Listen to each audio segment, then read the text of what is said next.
फरवरी में ध्यान रखिएगा, फिर से किसी दो कंट्री के बीच में लड़ाई छिड़ेगी। अगर विश्व की हालात बात करते हैं, फरवरी में किसी दो कंट्री के अंतर्गत निश्चित रूप से हालात युद्ध की परिस्थितियां बनेंगी, युद्ध छिड़ेगा। भूकंप के साथ भूकंप भी होगा और स्पेशली विरोध प्रदर्शन स्टार्ट होगा मुस्लिम एशियाई देशों में। अच्छा, जो मॉडर्न एशियाई देश हैं वहां आप विरोध प्रदर्शन निश्चित रूप से देख पाएंगे।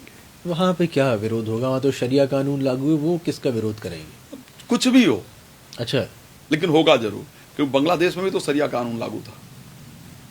भाई है, ठीक है, वो एक सेकुलर कंट्री मानी जाती है, लेकिन कहाँ सेकुलरिज्म है इन सब कंट्रीज के अंदर। तो इस प्रकार की परिस्थिति आपको देखने को मिलेगा। मार्च में अमेरिका, इजराइल, ईरान, ब्रिटेन और बांग्लादेश और पाकिस्तान में हालात बहुत ज्यादा बिगड़ेंगे मार्च में। यस। आर्थिक या फिर राजनीतिक? राजनीतिक।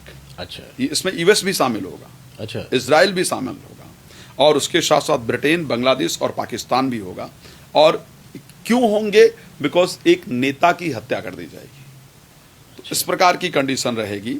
मई में आतंकी घटना होगी किसी कंट्री में और भूकंप के कारण नुकसान होगा। अच्छा, जून के अंदर दोबारा ये खप्पर योग बन रहा है। खप्पर योग जब हुआ था तभी भारत में उस पर अटैक हुआ था, पहलगाम जो हुआ था उस टाइम खप्पर योग के अंतर्गत हुआ था और ये योग खतरनाक योग माना जाता है उस टाइम, क्योंकि काल सर्प योग भी बनेगा तो मुस्लिम कंट्रीज के अंदर आतंकी घटना भी होगी और हवाई हमला भी होगा मुस्लिम कंट्री के अंतर्गत। यस, जून की अगर बात की जाए।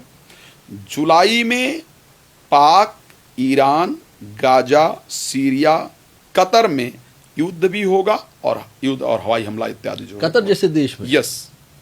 नवंबर में इजराइल और अमेरिका फिर से दादागिरी की पोजीशन में आएंगे और एक इंपॉर्टेंट डिसीजन लेंगे किसी अदर कंट्री को लेकर के, और इस टाइम पर एक आतंकी घटना होगी।